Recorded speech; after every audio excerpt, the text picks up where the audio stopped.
Hello दोस्तों, मैं हूं दिनेश किवरा। न्यूज़ टाइम में आपका स्वागत है। आज मैंने एक एपिसोड डाला था जहां पे मैंने लोगों से हाथ जोड़ के रिक्वेस्ट किया था कि कोई भी हेट मैसेजेस ना दें और प्यार मोहब्बत की बात करें। मुझे अच्छा रिस्पांस मिला है, बहुत सारे हमारे व्यूज़ ने सपोर्ट किया है और मैं हमेशा कहता हूं कि 100 में से आपको बिग मेजॉरिटी के अंदर लोग ऐसे हैं जो एक दूसरे से मोहब्बत करते हैं, प्यार करते हैं। बीच में दो चार लोग ऐसे भी आ जाते हैं जो शायद थोड़े अलग होते हैं और फिर चीज़ों को अलग ढंग से वो वहां पे कम्युनिकेट करते हैं। जहां तक क्रिटिसाइज करने की बात है, ज़रूर कीजिए, मैं भी करता हूं। अभी मैंने एक इंडियन स्टार्टअप्स के ऊपर अभी एक एपिसोड डाला है शाम को, अभी स्टार्टअप्स के ऊपर। तो उसमें आप देखेंगे मैंने गवर्नमेंट की पॉलिसीज को, बैंक्स को कितना क्रिटिसाइज किया है कि उनकी वजह से स्टार्टअप्स मरने शुरू हो गए हैं। पर मैंने अब्यूज नहीं किया किसी को, मैंने सरकार को अब्यूज नहीं किया है, क्रिटिसाइज किया है, बैडली क्रिटिसाइज किया है, लेकिन अब्यूज नहीं किया है। यही फर्क है। हम क्रिटिसाइज करें, जो पॉलिसी नहीं पसंद है उसको क्रिटिसाइज करें। कुछ लोगों ने कहा कि बांग्लादेश बॉर्डर पे कुछ ऐसा होता है, किसी और बॉर्डर पे होता है, तो उसके लिए वो अपनी जो रेस्पेक्टिव लोकल अथॉरिटीज है वहां पे कंप्लेंट करें, क्योंकि उस किस्म की न्यूज यहां मीडिया में नहीं आती है। दूसरी बात, मैं न्यूज तब तक नहीं देता जब तक ऑथेंटिक ना हो, कंफर्मेशन ना हो मुझे,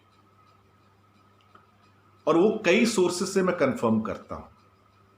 इसलिए न्यूज जो होती है सच देता हूं मैं, झूठ न्यूज टाइम पे नहीं आता है। इसलिए मैं ज्यादा करके इकोनॉमिक न्यूज काफी देता हूं। जो बहुत कम चैनल आपको मिलेंगे जो इकोनॉमी के ऊपर न्यूज देंगे, और कुछ हमारे व्यूअर्स ने लिखा है कि वो इकोनॉमी के स्टूडेंट हैं, इकोनॉमिक्स के स्टूडेंट हैं, मैनेजमेंट के स्टूडेंट्स हैं और उस एरिया में काम करते हैं, तो उनको ये एपिसोड्स देखने के बाद मदद मिलती है, उनको हेल्प मिलती है। तो थैंक यू वेरी मच। अब इकोनॉमी के ऊपर कोई बहुत ज़्यादा, चाहे नेपाल में हो, इंडिया में हो, बांग्लादेश में हो, पाकिस्तान में हो, कोई बहुत ज़्यादा चैनल्स इकोनॉमी को कवर नहीं करते हैं।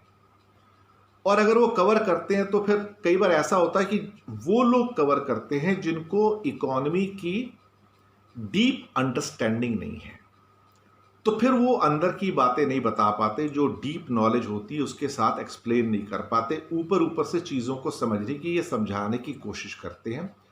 हम वो नहीं करते, हम चीज़ों को अंदर से समझने की कोशिश करते हैं, इकोनॉमी के बारे में तब आपको समझाते हैं। और आपने देखा कि बहुत मेरे लेक्चर्स के अंदर कई बार ऐसा होता है जैसे हाफ ट्यूटोरियल हो गया है, एक हाफ लेक्चर हो गया है।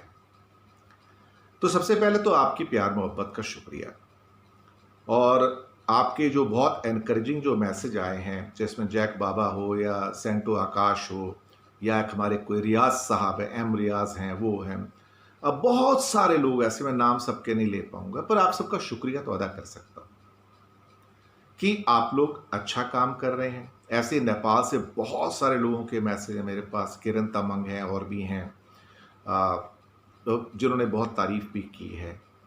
हम लोग यहाँ पे हेट को स्प्रेड नहीं करेंगे, हम लोग सिर्फ प्यार मोहब्बत की बात करेंगे।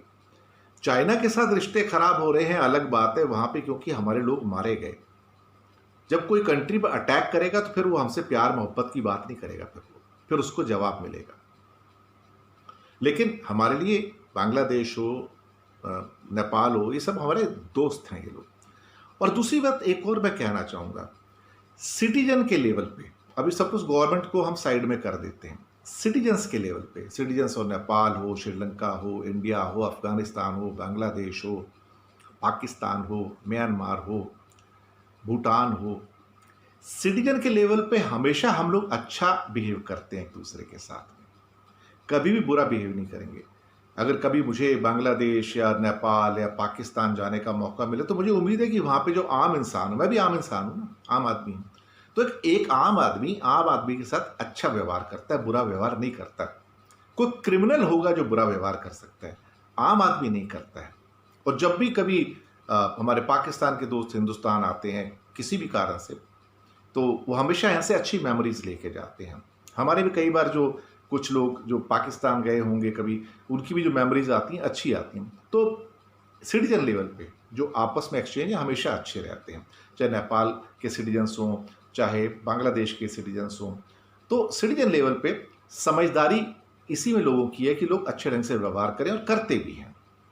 सरकारों के लेवल पे रिफ्ट होते हैं, पर हम सरकार के लेवल पे तो काम कर नहीं रहे हैं, हम तो बेसिकली सिटीजन्स के लेवल पे काम कर रहे हैं। हमारा मैसेज सिटीजन्स को है, जो नेपाल के नागरिक हैं, बांग्लादेश के नागरिक हैं, पाकिस्तान के नागरिक हैं।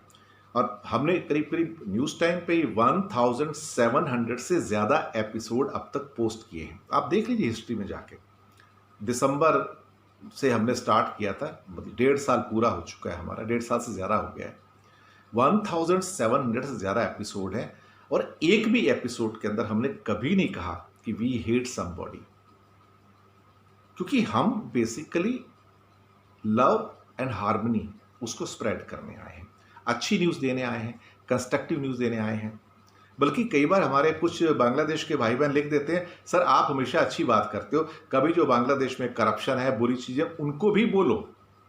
अब देखो कितना यकीन है, कितना ट्रस्ट है लोगों को कि मैं उनकी जो वहाँ प्रॉब्लम्स है उनको काउंट करूँ, उनको भी बताऊँ।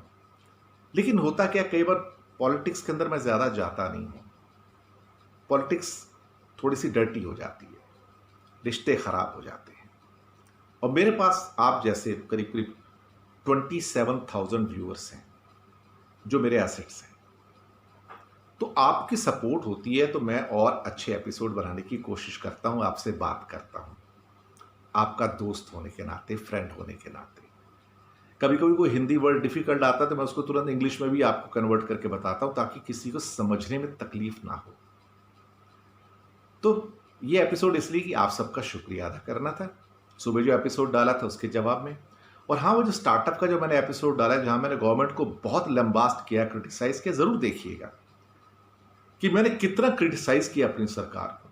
क्रिटिसिज्म कीजिए, जरूर कीजिए, जितना क्रिटिसाइज करना है पॉलिसीज को क्रिटिसाइज कीजिए, लेकिन एब्यूज नहीं करेंगे, किसी को भी नहीं। हो सकता है बांग्लादेश में बहुत सारे लोग ऐसे होंगे जो, हो सकता है प्रधानमंत्री शेख हसीना से खुश ना हो, पर किसी को हक नहीं बनता कि कोई एब्यूजिव लैंग्वेज का इस्तेमाल करे।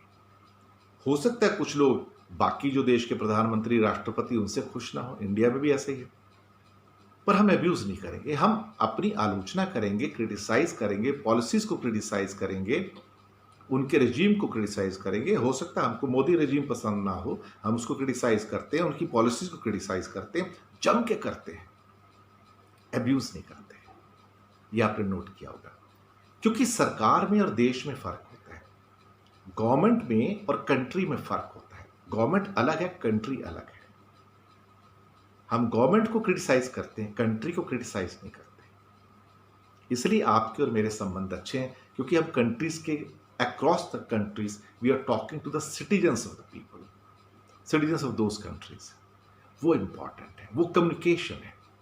आई am talking to you and we are talking on various pertinent and good issues.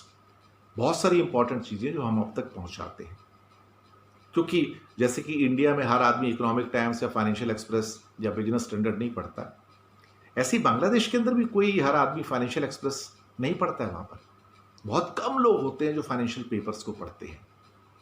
Nepal में भी ऐसे ही है। नेपाल में फाइनेंशियल पेपर शायद नहीं है, शायद हिंदी में या उनकी अपनी नेपाली जो भाषा उसमें हो, मुझे पता नहीं है, मुझे ज्ञान नहीं है। तो नेपाल के भाई बहन अगर मुझे इन्फॉर्म कर पाएँ कि नेपाल में कोई ऐसे इकोनॉमिक पेपर है, फाइनेंशियल पेपर है, तो मुझे बताइएगा, क्योंकि इंग्लिश में शायद नहीं है कोई भी। लेकिन उसमें हाँ, वो बिजनेस पेजेस होते हैं जिनको मैं देखता हूँ, लेकिन एक्सक्लूसिव वेबसाइट्स हैं उसमें, मुझे 1-2 देखी हैं, लेकिन वहाँ भी पुरानी न्यूज़ हैं, तो वो अपडेटेड नहीं है प्रॉपरली। तो हो सकता है वहाँ पे जो नेपाल की जो अपनी लैंग्वेज है उसके अंदर कोई उस लैंग्वेज में इकोनॉमिक पेपर हो, लेकिन मुझे उसके बारे में नॉलेज नहीं है। और क्योंकि नेपाली में पढ़ नहीं सकता, देवनागरी पढ़ लेता हूँ, लेकिन उसका मतलब क्या वो निकाल नहीं पाता, दिक्कत हो जाती है मुझे। तो मुझे बताइएगा कोई वहाँ पे इकोनॉमिक न्यूज़पेपर है या नहीं है। तो लेकिन बांग्लादेश में तो फाइनेंशियल एक्सप्रेस है, ये तो मुझे पता है बिल्कुल। और अच्छी ऑथेंटिक न्यूज़ है। और फाइनेंशियल एक्सप्रेस दुनिया भर का सबसे बड़ा पेपर है फाइनेंस का। फाइनेंशियल एक्सप्रेस इंडिया है, फाइनेंशियल एक्सप्रेस बाकी पता नहीं कितने कंट्रीज़ में है, मैं आपको बताऊँ। तो उनका एक बेसिक स्टैंडर्ड है, ऑथेंटिक न्यूज़ देते हैं, सही न्यूज़ देते हैं, सही टाइम पर देते हैं। और मेरा बहुत बड़ा सोर्स वहीं से निकल के आता है। और भी इंग्लिश पेपर्स हैं जहाँ से सोर्स मैं करता हूँ चीज़ों को, जो बड़े पेपर्स हैं बांग्लादेश के, वहाँ से लेता हूँ। पाकिस्तान के भी जो बड़े पेपर्स हैं वहाँ से मैं न्यूज़ सोर्स करता हूँ, ताकि ऑथेंटिसिटी बनी रहे, सच बना रहे। कोई ये ना कहे कि मैंने खबरें यहाँ बैठ के फैब्रिकेट की हैं। नहीं, जो हमको ऑथेंटिक इन्फॉर्मेशन मिलती है वही आप तक पहुँचती है। यही न्यूज़ टाइम है। तो हमारे साथ बने रहिएगा। और हाँ, सब्सक्राइब करना मत भूलिएगा, लिंक ज़रूर आगे भेजते रहिएगा। शुक्रिया आपका।